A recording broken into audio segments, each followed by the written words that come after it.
بسم اللہ الرحمن الرحیم۔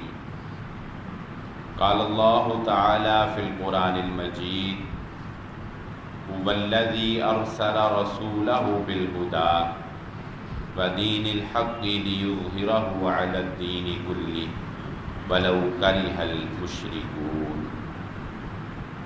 قابل صد احترام محترم سامعین اکرام، ہر قسم کی تعریفات اس خالق مالک ارض و سماوات کے لیے اور لاکھوں کروڑوں درود و سلام آپ محمد مصطفیٰ صلی اللہ علیہ وآلہ وسلم کی ذات اقدس پر۔ ہماری آج کی گفتگو تاریخ میں صحابہ کرام کے چند ایسے واقعات کے حوالے سے ہوگی کہ جو بہادری اور دلیری میں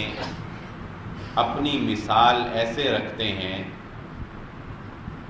کہ اذہان ان کو قبول کرنے سے پہلے تذبذب کا شکار ہو جائیں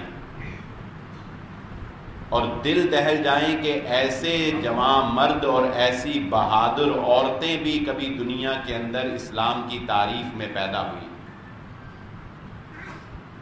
اس بات میں تو کوئی شک کی گنجائش نہیں ہے کہ بلا شبہ حفاظت کرنے والی ذات صرف اور صرف اللہ رب العزت کی ذات ہے، چاہے انسان اپنے گھر میں موجود ہو یا چاہے وہ میدان جنگ میں بیٹھا ہوا ہو۔ میدان جنگ میں بھی حفاظت اللہ نے کرنی ہے، اور گھر میں بیٹھے ہوئے شخص کی موت کا فیصلہ اگر کر دیا گیا ہے تو قلعے کی مضبوط دیواریں بھی اس کو روک نہیں سکتی۔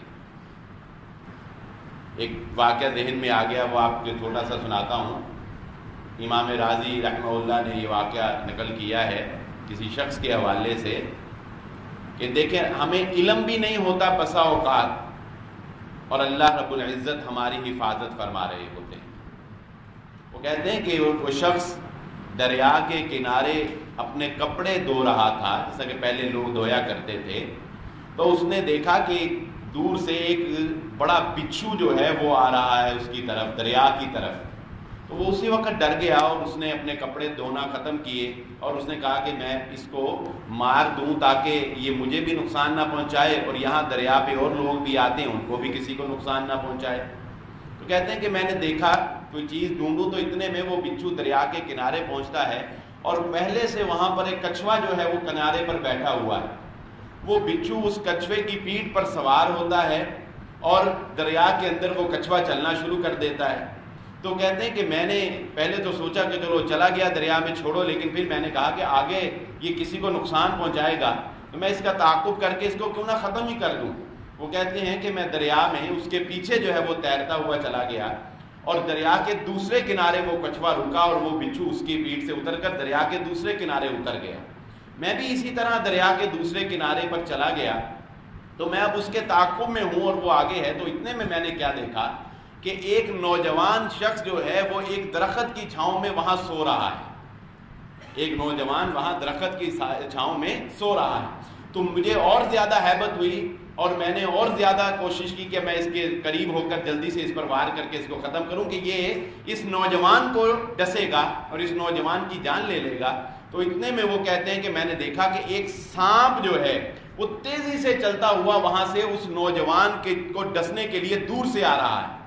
اور وہ بچھو آگے بڑھ کر اس سانپ کو دبوچ لیتا ہے۔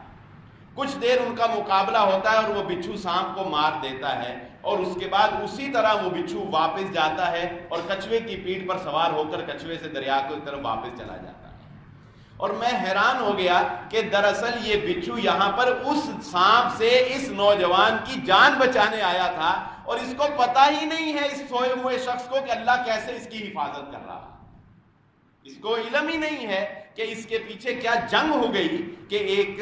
جنگ چھڑ گئی اور اللہ رب العزت نے اس کو بچا لیا۔ تو زندگی کے ایسے کئی واقعات ہوئے ہوں گے جن کا ہمیں علم ہی نہیں ہوتا اور اللہ رب العزت ہماری حفاظت فرما رہا ہوتا ہے، اللہ رب العزت ہمیں بچا لیتے ہیں۔ تو بات کرنے کا مقصد کیا ہے کہ جو واقعات آج ہم سنیں گے بلا شبہ حفاظت کرنے والی ذات تو اللہ کی ذات ہے، لیکن بہادری کے یہ جوہر صحابہ کرام نے دکھائے ہیں کہ اگر یہ صحابہ نہ ہوتے اور یہ احادیث میں بیان نہ ہوتا اور یہ روایات نہ ہوتی تو شاید کہ ہمارے دل اس کو قبول نہ کرتے۔ سب سے پہلے آپ کے سامنے ایک بہادر خاتون کا واقعہ جو ہے وہ گزار کرتا ہوں۔ حضرت ام سلیم رضی اللہ تعالی عنہا کا نام شاید آپ نے اکثر سنا ہو۔ ان سے وابستہ بڑے ہی پیارے، ان کی زندگی سے وابستہ واقعات ہیں۔ یہ ایک بہادر خاتون تھی۔ جس طرح بعض مرد طبعاً بہادر ہوتے ہیں، دلیر ہوتے ہیں، اور بعض سادہ سے اور درویش سے، اسی طرح خواتین میں بھی یہ دلیر خاتون اور طبعی طور پر ایک بہادر خاتون تھی۔ ان کی سب سے پہلی جوان مردی کا عالم آپ یہاں سے دیکھیے کہ انہوں نے جب اسلام قبول کیا ہے تو جو شخص حضرت ابو طلحہ رضی اللہ تعالی عنہ جو کہ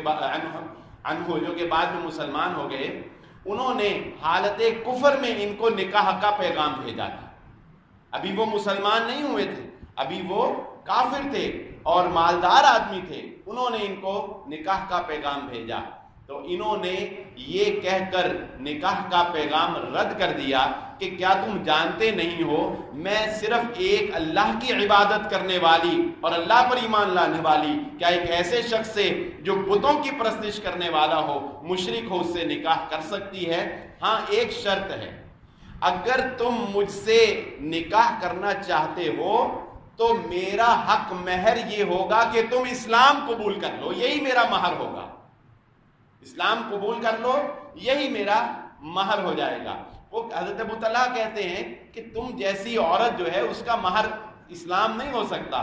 تمہارا مہر تو سونے چاندی ہونا چاہیے، کوئی جواہرات ہونے چاہیے۔ انہوں نے کہا نہیں، تم اسلام قبول کر لو، یہی میرا مہر ہوگا۔ چنانچہ حضرت ابو طلحہ رضی اللہ تعالیٰ عنہ نے محمد الرسول اللہ صلی اللہ علیہ وآلہ وسلم کی خدمت میں حاضر ہو کر اسلام قبول کر لیا، اور اس کے بعد آپ کی شادی حضرت ام سلیم رضی اللہ تعالیٰ عنہ سے ہو گئی۔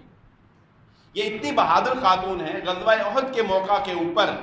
غزوہ احد پہ صحابہ اکرام کو، مجاہدین کو مشکیزے میں پانی پلانے کی جو ذمہ داری تھی وہ حضرت عائشہ صدیقہ رضی اللہ تعالیٰ عنہ کے ساتھ جو خاتون کھڑی ہو گئیں وہ حضرت ام سلیم رضی اللہ تعالیٰ عنہ تھی کہ مجاہدین کو پانی پلانا مشکیزوں سے لا لا کر وہ یہ کام کر رہی ہے۔ اور ایک جنگ میں تو ایسا بھی واقعہ ہوا کہ اپنے خیمے کے باہر جو ہے وہ خنجر لے کر کھڑی ہوئی ہیں، اور ان کے شوہر نے پوچھا کہ ام سلیم یہ کس لیے کھڑی ہو؟ تو کہا کہ کوئی کافر اگر میرے قریب آنے کی کوشش کرے گا تو یہ اس کے پیٹ میں اتار دوں گی، میں اس لیے یہاں پر توانا ہو کر اور چاقو چبند ہو کر جو ہے وہ میں کھڑی۔ لیکن وہ واقعہ جو ماؤں کے دل ہلا کر رکھ دے، اور وہ واقعہ کہ ماں کا ذہن جس کو قبول نہ کرے، وہ حیران کن واقعہ وہ ہے کہ جب حضرت ابو طلحہ رضی اللہ تعالیٰ عنہ کا بیٹا آپ گھر سے کام پر جانے لگے ہیں اور بیٹے کی طبیعت ناساز ہے، لیکن اپنی بیوی کو تلقین کر کے کہ اس کا خیال رکھنا، حضرت ابو طلحہ رضی اللہ تعالیٰ عنہ کام پر چلے جاتے ہیں۔ بیٹا پیچھے سے اس دنیا فانی سے کوچ کر جاتا ہے، وفات پا جاتا ہے۔ حضرت ابو طلحہ رضی اللہ تعالیٰ عنہ واپس تشریف لاتے ہیں۔ آپ اندازہ لگائیں، ایک ماں کے سامنے اس کا بیٹا موت کے گھاٹ اتر جائے، اس کا بیٹا وفات پا جائے، اس دنیا سے چلا جائے، اس پر کیا گزرتی ہے۔ یہ ہم تو اتنے کمزور دل ہیں، کوئی انجانا کوئی بے ٹائمہ فون بھی آ جائے نا گھر سے تو دل ہل جاتا ہے کہ یار پتہ نہیں خیر ہی ہو، اس ٹائم فون آ گیا، کوئی ایسے انوکھے ٹائم فون آ جائے تو ماں باپ کا دل تو اتنا کمزور ہوتا ہے۔ حضرت ابو طلحہ رضی اللہ تعالیٰ عنہ واپس آتے ہیں۔ حضرت ام سلیم رضی اللہ تعالیٰ عنہ ان کا روزہ ہے، حضرت ابو طلحہ کا روزہ ہے، ان کے لیے افطاری کا اہتمام کرتی ہیں، ان کے لیے اسی طرح بنتی سمرتی ہیں۔ وہ اپنے بیٹے کی طبیعت کے لیے کمرے میں جانے لگتے ہیں، کہتی ہیں کہ اس کو دیکھنے کی ضرورت نہیں ہے، وہ بالکل پرسکون ہو چکا ہے، وہ پرسکون ہے، اس کو دیکھنے کی ضرورت نہیں۔ حتیٰ کہ حضرت ابو طلحہ رضی اللہ تعالیٰ عنہ اپنی زوجہ کے ساتھ رات گزارتے ہیں، اور جس وقت صبح کے وقت تہجد کے لیے بیدار ہوتے ہیں تو بڑے پیارے انداز میں حضرت ام سلیم کہتی ہیں، ابو طلحہ آپ کا ایسے شخص کے بارے میں، ایسے لوگوں کے بارے میں کیا خیال ہے کہ انہوں نے اپنے پڑوسیوں کو چند چیزیں استعمال کے لیے دیں. جب انہوں نے استعمال کے لیے دیں اور واپسی کا مطالبہ کیا تو وہ لوگ کہنے لگے کہ نہیں، یہ تو ہماری ہو گئی، یہ تو ہم نے تم نے ہمیں دے دی، ہماری ہو گئی، ہم واپس نہیں کریں گے. تو حضرت ابو طلحہ رضی اللہ تعالیٰ عنہ فرماتے ہیں کہ بڑا غلط فیصلہ ہے ان کا، بڑے بے وقوف لوگ ہیں کہ کسی کی امانت تو اس کو واپس کر دینی چاہیے، کسی کی امانت تو لوٹا دینی چاہیے. تو حضرت ام سلیم کہتی ہیں کہ ابو طلحہ، اللہ نے جو بیٹا ہمیں امانت کے طور پر دیا تھا وہ اس نے واپس بلا لیا ہے. اللہ نے جو بیٹا ہمیں دیا تھا وہ اس نے واپس بلا لیا ہے. آپ اندازہ لگائیں ایک باپ کے دل پر اس وقت کیا گزرے گی کہ اس کو یہ پتا چلے کہ میرا بیٹا تو اس وقت ہی وفات پا گیا تھا جب میں گھر سے کام پر گیا ہوا تھا، لیکن اس کی بیوی نے کتنے تحمل کے ساتھ اور کتنے حوصلے اور ہمت کے ساتھ اس کے اپنے شوہر کو اس کی خبر سنائی، حتیٰ کہ اللہ کے نبی صلی اللہ علیہ وآلہ وسلم کے پاس حضرت ابو طلحہ رضی اللہ تعالیٰ عنہ شکایت لے کر آئے،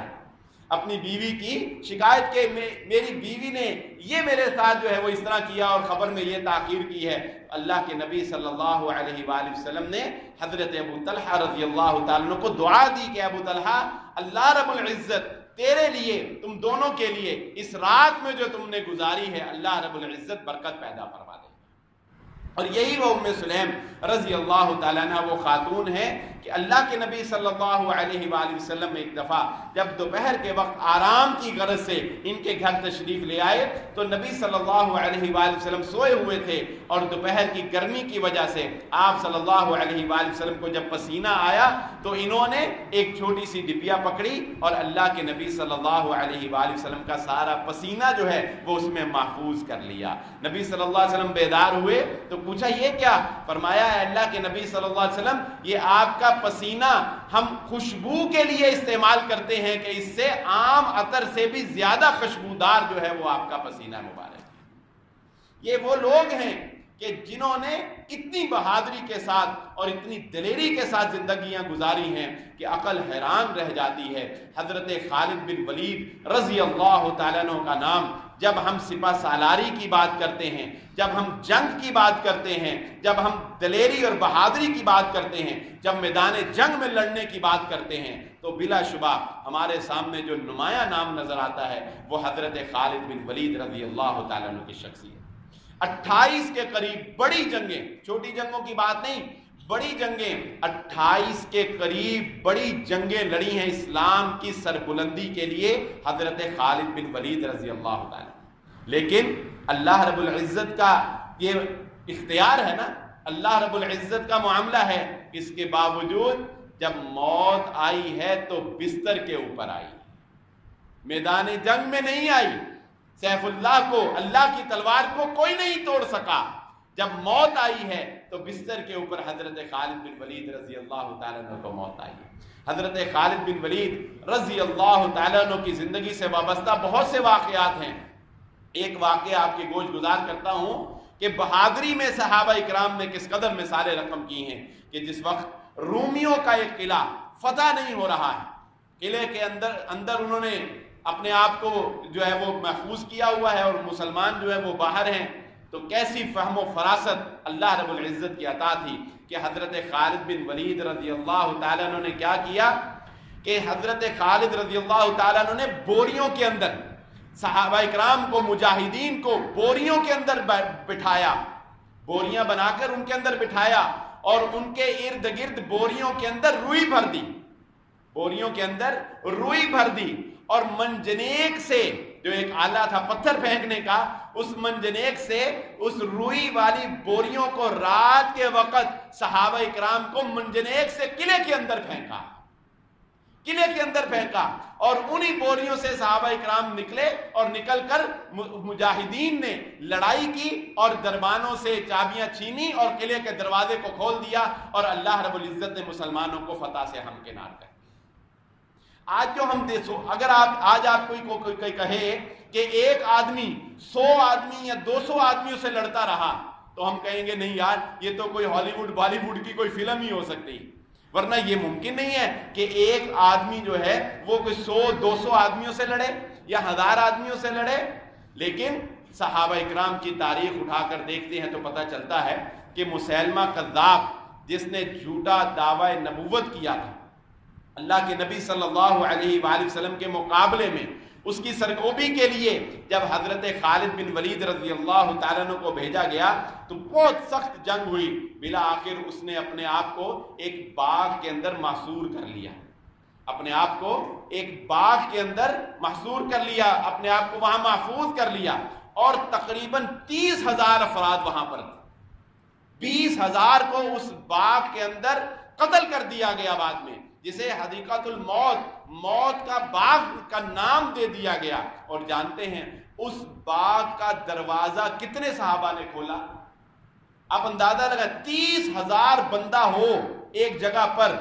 تو ان 30,000 بندوں سے مقابلہ کر کے اس باغ کے دروازے کو کھولنے کے لیے کتنے آدمیوں کی ضرورت ہے؟ حضرت برا بن مالک رضی اللہ تعالیٰ عنہ ایک صحابی، یہ اتنے جوشیلے تھے کہ ان کے بارے میں نبی صلی اللہ علیہ وسلم نے فرمایا تھا کہ اس کو کسی لشکر کا امیر نہ بنانا کہ اپنی جوشیلے پن میں کہیں مسلمانوں کے لشکروں کو نقصان نہ پہنچا دے۔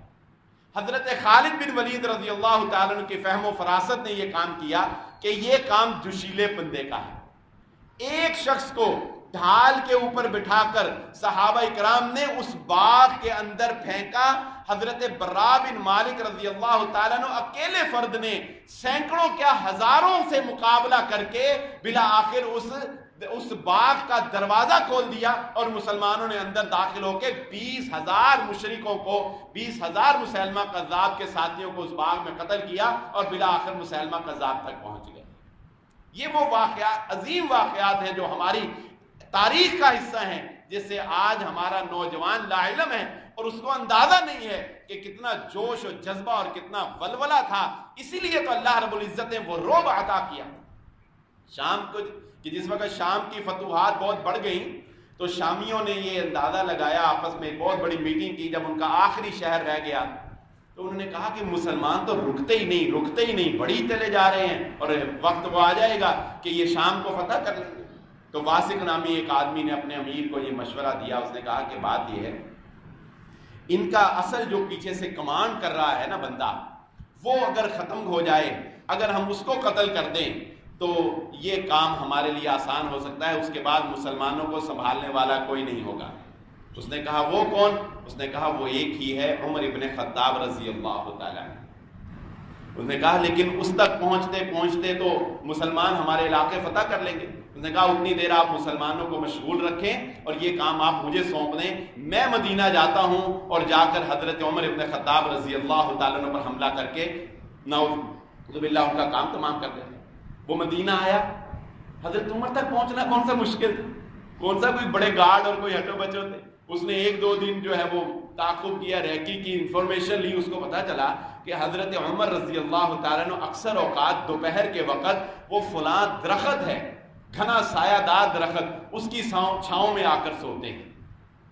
وہ جس سے شام کی حکومت کانپ رہی ہے، وہ جس سے روم تھرتھرا رہا ہے، وہ ایک درخت کی چھاؤں میں آ کر سوتا ہے۔ تو اس نے کہا کہ یہ تو بڑا آسان ہے، اس درخت کے اوپر چڑھ گیا، اور اسی طرح معمول کے مطابق حضرت عمر ابن خطاب رضی اللہ تعالیٰ عنہ اس دن دوپہر کو اس درخت کی چھاؤں میں آ کر سو گئے۔ جب حضرت عمر رضی اللہ تعالیٰ عنہ سوئے، اس نے تلوار نکالی اور درخت سے چھلانگ لگائی۔ جب چھلانگ لگائی تو حضرت عمر رضی اللہ تعالیٰ عنہ بھی بیدار ہو گئے، حضرت عمر رضی اللہ تعالیٰ عنہ بھی بیدار ہو گئے۔ اب اس کے ہاتھ میں تلوار ہے اور عمر ابن خطاب رضی اللہ تعالیٰ عنہ کے پاس کچھ بھی نہیں ہے، لیکن حضرت عمر رضی اللہ تعالیٰ عنہ نے جب بیداری کی حالت میں اس کو دیکھا ہے، حضرت عمر کا رعب اتنا تھا، اس کے ہاتھ کانپنے لگ گئے اور اس کے ہاتھ سے ہتھیار گر گیا۔ حملہ کرنے کی جرت حضرت عمر رضی اللہ تعالیٰ عنہ کے اوپر اس کو نہیں ہوئی، اور وہ بے اختیار پکار اٹھا کہ کوئی غیبی طاقت ہے عمر جو تیری حفاظت کر رہی ہے، اور اس نے ایمان قبول کیا، اور شامیوں کے تمام راز اور تمام جو اس کے پلاننگ تھی وہ حضرت عمر رضی اللہ تعالیٰ عنہ کو بتا دی۔ یہ رعب اور دبدبہ، یہ ہیبت تھی جو مسلمانوں کی اللہ رب العزت نے کفار کے دل کے اندر پیدا کی ہوئی تھی، ان کی سادگی اور ان کی درویشی کی وجہ سے۔ اور وہ صحابی بھی حضرت ابو مسلم خولانی رضی اللہ تعالیٰ، کہ حضرت عمر ابن خطاب اسود عنسی جس نے جھوٹا دعوی نبوت کیا تھا اس نے ان کو گرفتار کر لیا، اس نے ان کو گرفتار کر لیا۔ حضرت عمر رضی اللہ تعالیٰ عنہ نے ان کو مدینے میں دیکھا۔ واقعہ مختصر آپ کے گوش گزار کرتا ہوں کہ یہ وہ ہستی ہیں جن کو اللہ رب العزت نے وہ مقام عطا کیا جو مقام اللہ رب العزت نے ایک موقع پر اپنے خلیل اللہ حضرت ابراہیم علیہ السلام کو عطا کیا تھا۔ اور وہ کیا کہ جس طرح اللہ رب العزت نے حضرت ابراہیم علیہ السلام کو جب نمرود نے آگ میں پھینکا تھا تو اللہ رب العزت نے حضرت ابراہیم علیہ السلام کو باحفاظت بچا لیا، اسی طرح اسود عنسی جھوٹے دعوی نبوت کرنے والے نے ابو مسلم کو آگ کے اندر پھینکنے کا حکم دیا تھا اور ان کو اس نے آگ میں پھینک دیا تھا۔ اللہ رب العزت کے حکم سے آگ نے ان کا بال بھی نہیں جلایا، وہاں سے جلا وطن کر دیا گیا ان کو۔ مدینے میں آ کر بیت اللہ کے چھاؤں، بیت اللہ کے کنارے سوئے ہوئے ہیں۔ حضرت عمر رضی اللہ تعالیٰ عنہ نے دیکھا کہ یہ یمن سے اسود عنسی کے علاقے سے بندہ آیا ہے، پوچھا کہاں سے آئے ہو؟ اس نے بتایا میں وہاں سے اس علاقے سے آیا ہوں۔ حضرت عمر رضی اللہ تعالیٰ عنہ کہنے لگے اچھا، یہ خبر مشہور ہو گئی تھی۔ حضرت عمر رضی اللہ تعالیٰ عنہ نے پوچھا کہ بتاؤ وہاں ہمارے ایک ساتھی کے ساتھ یہ معاملہ ہوا ہے کہ اس کو آگ کے اندر پھینکا گیا اور آگ نے اس کو نہیں جلایا؟ تو اس نے کہا ہاں ایک آدمی کے ساتھ یہ واقعہ ہوا ہے۔ حضرت عمر رضی اللہ تعالیٰ کہنے لگے میں تمہیں قسم دے کر پوچھتا ہوں تم ہی تو نہیں وہ آدمی تم ہی تو نہیں ہو؟ اس نے کہا ہاں جی وہ آدمی میں ہی ہوں۔ حضرت عمر رضی اللہ تعالیٰ نے آگے بڑھ کے اس کے ماتھے کا بوسہ لیا اور سینے سے لگا دیا اور صحابہ کرام کو کہا کہ اس کے ماتھے کا بوسہ لو، یہ وہ ہے کہ جس کو اللہ رب العزت نے وہ مقام عطا کیا کہ کفار نے اس کو آگ میں پھینکنے کی کوشش کی، اللہ نے آگ سے صحیح سلامت اس کو بچا لیا۔ یہ اللہ رب العزت نے غیبی مدد اپنے بندوں کی ہے، اور وہ اقبال کا شعر اس غیبی مدد کے اوپر ہی ہے۔ اس نے کہا تھا کہ دشت و دشت دریا بھی نہ چھوڑے ہم نے، بحر ظلمات میں دوڑا دیے گھوڑے ہم نے۔ کہ جس وقت مدائن کی علاقے کو فتح کرنے کے لیے مسلمان آگے آئے ہیں تو دریا کے اوپر ایک پل تھا، ایرانیوں کے اور مسلمانوں کے درمیان دریا پہ ایک پل تھا، اور لڑتے لڑتے انہوں نے مدائن والوں نے بالآخر کیا کیا کہ جب انہوں نے یہ دیکھا کہ وہ شکست سے دوچار ہونے لگے ہیں تو وہ پل انہوں نے توڑ دیا۔ درمیان سے وہ پل توڑتے گئے پیچھے جاتے گئے، پل توڑتے گئے پیچھے جاتے گئے، لیکن مسلمانوں کو دریا کا جو آڑ تھی وہ بھی نہ روک سکی۔ جذبہ اتنا تھا، ولولہ اتنا تھا، اللہ پر یقین اتنا تھا کہ مسلمانوں نے پل ٹوٹ جانے کے بعد دریا کے اندر اپنے گھوڑے دوڑا دیے، اور ایرانی فوج یہ دیکھ کر کہ مسلمانوں کے گھوڑے پانیوں کے اوپر چلتے آئے ہیں انہوں نے کے اندر مقابلہ کرنے کی جرت باقی نہ رہی، اور یہ مقولہ مشہور ہو گیا دیو آمد کہ یہ انسان نہیں یہ تو کوئی دیو آ رہے ہیں، ہم ان کا مقابلہ نہیں کر سکتے۔ اور اس وقت مسلمانوں نے وہ فتح کر لیا، مسلمانوں نے اس علاقے کو فتح کر لیا۔ یعنی کہ وہ حیران کن مثالیں ہیں، یہ وہ معجزات جنہیں آپ کہہ سکتے ہیں، یہ وہ انہونی اور انوکھی باتیں ہیں جو اللہ رب العزت نے اپنے بندوں کی مدد کی، اللہ رب العزت نے اپنے بندوں کی نصرت کی۔ لیکن یہ بندے وہ تھے جو راتوں کو قیام کرتے تھے، صبح کو جہاد کرتے تھے، دنیا جن کی نظروں کے اندر کوئی حیثیت نہیں رکھتی، دنیا جن کے نزدیک یہ حیثیت رکھتی تھی کہ حضرت عمر ابن خطاب رضی اللہ تعالیٰ عنہ نے اپنے گورنروں کو آزمانے کے لیے، حضرت ابو عبیدہ ابن جراح رضی اللہ تعالیٰ عنہ کو آزمانے کے لیے ایک دفعہ ان کے پاس 4000 درہم حضرت عمر رضی اللہ تعالیٰ عنہ نے دیے۔ یہ کوئی حرام کے نہیں تھے، بلکہ امیر المومنین کی جانب سے ایک سپہ سالار کو تحفہ دیا جا رہا تھا۔ اپنے نمائندے کو کہا یہ درہم لے جاؤ، یہ اشرفیاں لے جاؤ، اور جا کر سپہ سالار ابو عبیدہ ابن جراح رضی اللہ تعالیٰ عنہ کو دے دینا، اور ساتھ یہ تلقین کی کہ پھر دیکھنا کہ ابو عبیدہ ان درہموں کے مل جانے کے بعد کہاں ان کو خرچ کرتے ہیں، ان کی زندگی کے اندر کون سی تبدیلی آتی ہے، کوئی بڑے محل میں اپنے آپ کو لے جاتے ہیں یا اسی طرح سادہ رہتے ہیں۔ دیکھنا بھی کہ اتنی زیادہ اماؤنٹ ملنے کے بعد آخر کوئی تبدیلی تو آنی چاہیے نا انسان کی زندگی کے اندر، دیکھنا بھی۔ تو جب وہ قاصد گیا ان کو یہ درہم دیے، خوشی سے قبول کی، امیر المومنین کی جانب سے تھے، کوئی رشوت نہیں تھی، کوئی کہیں سے کوئی ایسا تحفہ نہیں تھا جس کا قبول کرنا ان کے لیے جائز نہ ہوتا. امیر المومنین کی جانب سے ملے تھے, انعام ملا تھا, بڑی خوشی سے قبول کیا اور ان کو ویلکم کیا. اور اس قاصد نے دیکھا کہ حضرت ابو عبیدہ ابن جراح رضی اللہ تعالیٰ عنہ نے آنن فانن وہ اشرفیاں, وہ درہم جو ہزاروں کی تعداد کے اندر تھے, وہ ملتے ہی اپنے غلام کو بلایا اور کہا کہ 500 اس کو دے دو, 1000 اس کو دے دو, 200 اس کو دے دو, اور اسی دن ہی وہ تمام کی تمام اشرفیاں جو ہے وہ صدقہ اور خیرات کر. اس نے جا کر حضرت عمر رضی اللہ تعالیٰ عنہ کو بتایا کہ جی وہ جو آپ نے اتنے درہم بھیجے تھے اپنے سپہ سالار کو, اس نے تو وہ سارے آنن فانن صدقہ ہی کر دیے. حضرت عمر رضی اللہ تعالیٰ عنہ مسکرا اٹھے اور کہا مجھے کوئی خطرہ نہیں ہے, مجھے کوئی ڈر نہیں ہے, میرے سپہ سالاروں کو شکست دینے والا کوئی ابھی پیدا نہیں ہوا کہ جب تک یہ دنیا کو نوک پر رکھیں گے, دنیا کو یہ ٹھکراتے رہیں گے, دنیا کو یہ صدقہ اور خیرات سے کماتے رہیں گے, تب تک میرے سپہ سالاروں کو کوئی خطرہ نہیں ہے, تب تک میرے سپہ سالاروں کا کوئی کچھ نہیں بگاڑ سکتا. اور رومیوں کا تو یہ حال تھا کہ بسا اوقات صرف اس وجہ سے انہوں نے جنگ کرنے سے انکار کر دیا, اور صرف اس وجہ سے انہوں نے صلح سے کام لے لیا کہ جب ان کو یہ پتا چل گیا کہ مسلمانوں کی مدد کرنے کے لیے حضرت خالد بن ولید رضی اللہ تعالیٰ عنہ کی شخصیت آ گئی. اور ایمانداری کا عالم دیکھیں, جنگ میں ایمانداری. حضرت امیر معاویہ رضی اللہ تعالیٰ عنہ نے رومیوں کے ساتھ معاہدہ کیا, رومیوں کے ساتھ معاہدہ کیا جنگ بندی کا ایک مخصوص مدت کے لیے, مثلا 1 سال تک کے لیے معاہدہ کیا کہ 1 سال رومی مسلمانوں کے ساتھ جنگ نہیں کریں گے, ایک دوسرے کی جنگ بندی ہو گئی. جنگ بندی کی مدت ختم ہونے لگی, جنگ بندی کی مدت ختم ہونے لگی تو حضرت امیر معاویہ رضی اللہ تعالیٰ عنہ نے لشکر تیار کیا. لشکر تیار کیا اور اس لیے تیار کیا کہ جنگ کی مدت ختم ہوتے ہی, ہم تو اتنی دیر پابند ہیں نا جتنی دیر جنگ بندی کی مدت ہے, مدت ختم ہوتے ہی ہم رومیوں کے اوپر حملہ کر دیں گے, اور ان کی تیاری نہیں ہوگی تو ہم ان کے اوپر حملہ کر کے ان کو شکست دو چار کر دیں گے. چنانچہ اسی طرح ہوا. حضرت امیر معاویہ رضی اللہ تعالیٰ عنہ نے مسلمان لشکروں کو تیار کر لیا. جنگ بندی سے پہلے ہی سرحد کے کنارے مسلمان لشکر کھڑے ہو گئے, اور جیسے ہی وہ مدت ختم ہوئی مسلمانوں نے رومیوں کے اوپر حملہ کر دیا, اور ان کی کوئی تیاری نہیں تھی. ان کے بعض علاقے بھی فتح کر لیے, بعض علاقے بھی فتح کر لیے. اسی دوران پیچھے سے ایک شخص دوڑتا ہوا آیا اور آ کر حضرت امیر معاویہ رضی اللہ تعالیٰ عنہ کو کہنے لگا میں نے اللہ کے نبی صلی اللہ علیہ وآلہ وسلم کا ایک فرمان سنا تھا. کہا کیسا فرمان؟ کہا میں نے اللہ کے نبی صلی اللہ علیہ وآلہ وسلم کا یہ فرمان سنا تھا کہ آپ نے ارشاد فرمایا اگر کسی قوم سے تم نے جنگ بندی کا معاہدہ کیا ہو تو اس معاہدے کو ختم کرنے سے پہلے اس وقت تک ان کے اوپر حملہ نہ کرنا جب تک کہ تم ان کو اس کی اطلاع نہ دے دو. جنگ بندی کا معاہدہ بھی ہوا, پھر بھی ان کو اطلاع دو کہ جنگ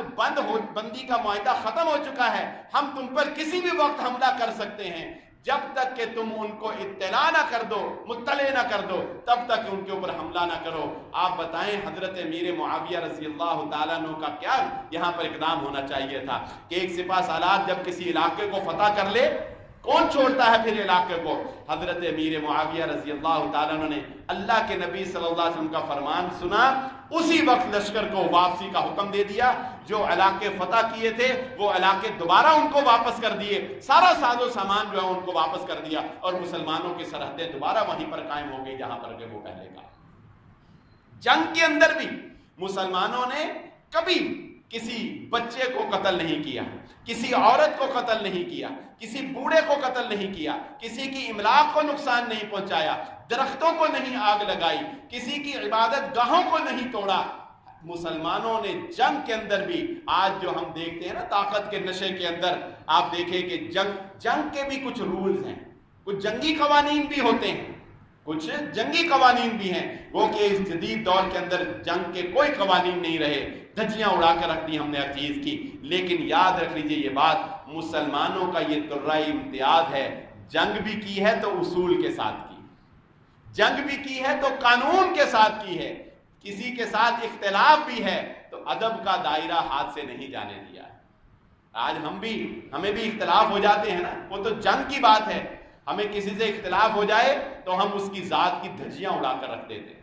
ہم ذاتیات پر اتر آتے ہیں، گالی گلوچ کے اوپر اتر آتے ہیں، ہم اس کے ماضی کے گناہ کریج کر نکال کر اس کے سامنے رکھتے ہیں، بلکہ جھوٹے الزامات اس کے سامنے رکھتے ہیں۔ بس ہماری کسی سے تکرار ہونی چاہیے، پھر دیکھیں ہم زبان کے نشتر کس طرح اس کے آر پار کرتے ہیں اور کس طرح ہم اس کے اوپر الزام تراشیاں کرتے ہیں۔ اللہ کی قسم یہ ہماری بحث مباحثے اور ہمارے اختلافات کیا حیثیت رکھتے ہیں۔ ہمارے اسلاف نے تو جنگ بھی ادب و آداب اور قوانین کے خلاف کبھی نہیں لڑی، یہ وہ عظیم ہستیاں ہیں۔ تو یہ واقعات ہماری تاریخ کا سنہرا باب ہے۔ حضرت خالد بن ولید رضی اللہ تعالیٰ عنہ کا وہ جنگ موتا، غزوہ موتا کا واقعہ کہ جس میں اللہ کے نبی صلی اللہ علیہ وآلہ وسلم نے، یہ آپ کی زندگی کا پہلا واقعہ، اسلام لے آنے کے بعد مسلمانوں کی طرف سے لڑتے ہوئے اپنے جنگی جوہر دکھانے کا یہ پہلا واقعہ ہے حضرت خالد بن ولید رضی اللہ تعالیٰ عنہ کا، جب مسلمانوں کا 3000 کا لشکر جو ہے وہ 1,00,000 کے مقابلے میں لڑ رہا ہے۔ پہلے 3 صحابہ تو وہ تھے جن کو نبی صلی اللہ علیہ وآلہ وسلم نے نامزد کیا، وہ تینوں شہید ہو گئے، اور اس کے بعد مسلمانوں نے اتفاق سے اپنا علم، اپنا جھنڈا حضرت خالد بن ولید رضی اللہ تعالیٰ عنہ کے ہاتھ میں تھما دیا۔ صرف ایک چھوٹی سی تدبیر کی جو اللہ رب العزت نے سکھائی، اور اللہ نے کافروں کے دلوں کے اندر رعب پیدا کر دیا۔ اور وہ چھوٹی سی تدبیر کیا تھی کہ حضرت خالد بن ولید رضی اللہ تعالیٰ عنہ نے مسلمانوں کو کہا کہ تم آگے لڑتے رہو، تم آگے لڑتے رہو، اور چند گھوڑ سواروں کو کہا کہ تم مسلمانوں کے آگے جو لشکر لڑ رہا ہوگا اس کے پیچھے جا کر تم نے کیا کرنا ہے؟ کچھ نہیں کرنا، صرف وہاں پر اپنے گھوڑوں کو دوڑانا ہے، وہاں پر اپنے گھوڑوں کو ادھر چلے گئے، ادھر چلے گئے، ادھر، اس تھوڑے سے ایریے میں بس گھوڑے دوڑتے رہے مسلمانوں کے لشکر کے پیچھے سے۔ مسلمانوں نے اس طرح ہی کیا، اور روب اللہ نے ڈال دیا۔ کیا روب ڈال دیا؟ جب پیچھے سے گرد اڑ رہی تھی تو کفار نے یہ سمجھا کہ مسلمانوں کی مدد کے لیے پیچھے سے کوئی بہت بڑا لشکر جو ہے وہ آ گیا ہے۔ گرد جو اڑ رہی ہے گھوڑوں کی، تو کافروں نے کیا سمجھا کہ پیچھے سے کوئی بہت بڑا لشکر۔ بس دل کے بدلنے کی بات ہوتی ہے، جذبے اسی وقت ختم، بس دل بدل جائے۔ جیسا کہ حضرت خالد بن ولید رضی اللہ تعالیٰ نے ایک جنگ کے اندر جب مسلمان پسپا ہونے لگے تو حضرت خالد بن ولید رضی اللہ تعالیٰ نے ایک نعرہ لگایا، کیا کہا کہ یہ مت سوچو کہ آج کے بعد تم نے مدینہ واپس جانا ہے، یہی تمہارا مدینہ ہے، یہی جینا ہے، یہی مرنا ہے۔ اسی وقت حوصلے جوان ہو گئے۔ اور ایک جنگ کے اندر اسی طرح جب مسلمان پسپا ہونے لگے، حضرت خالد بن ولید رضی اللہ تعالیٰ نے کیا کہا؟ حضرت خالد بن ولید رضی اللہ تعالیٰ نے فرمانے لگے، مسلمان ابھی ڈاؤن ہو رہے ہیں، سپہ سالار کا کام ہی کیا ہے؟ الفاظ کے جادو سے جذبات کو بلند کر دینا۔ حضرت خالد بن ولید رضی اللہ تعالیٰ فرمانے لگے، مسلمانوں کیا ہو گیا ہے تم کو؟ سمجھ لو کہ تم کسی کافروں سے لڑ رہے ہو تو یہ میدان معاشر ہے تمہارے لیے، اس طرح لڑو کہ گویا تم میدان معاشر کے اندر کھڑے ہوئے ہو، اس جواں مردی کے ساتھ لڑو۔ بس یہ ایک جملہ سنا، مسلمانوں کے حوصلے جوان ہو گئے۔ تاریخ سازوں نے لکھا مسلمان جوان مردی سے لڑے، اللہ رب العزت نے فتح عطا فرمائی۔ تو چند جملوں سے اور چند تدبیروں سے مسلمانوں نے جنگوں کے فیصلے بدل کے رکھ دیے اور کایا پلٹ کر رکھ دی، ہزاروں لاکھوں پر حاوی ہو گئے۔ تو یہ اللہ رب العزت کی غیبی مدد بھی تھی ان درویشوں کے ساتھ، اور اللہ رب العزت نے وہ ایمانی قوت جو ان کو عطا کی ہوئی تھی۔ ان واقعات سے آج ہماری خواتین، ہمارے نوجوان جو ہیں وہ بالکل لا علم ہیں، کمزور دل ہو گئے ہیں، ہم چھوٹی سی تکلیف سے ڈرنے والے، اور دین کا تھوڑا سا کام کرتے تکلیف آ جائے تو چھوڑ کر بیٹھ جانے والے اور پیچھے ہو جانے والے، اپنے کام سے کام رکھنے والے نہیں۔ مسلمان کا کام اپنے کام سے کام نہیں ہوتا، وہ دین کے لیے محنت کرتا ہے، وہ دین کے فروغ کے لیے کوشش کرتا ہے۔ اللہ رب العزت سے دعا ہے اللہ مجھے اور آپ کو جو کہا اور جو سنا سمجھنے کی اور عمل کرنے کی توفیق عطا فرمائے۔ وما علیہ الا البلاغ۔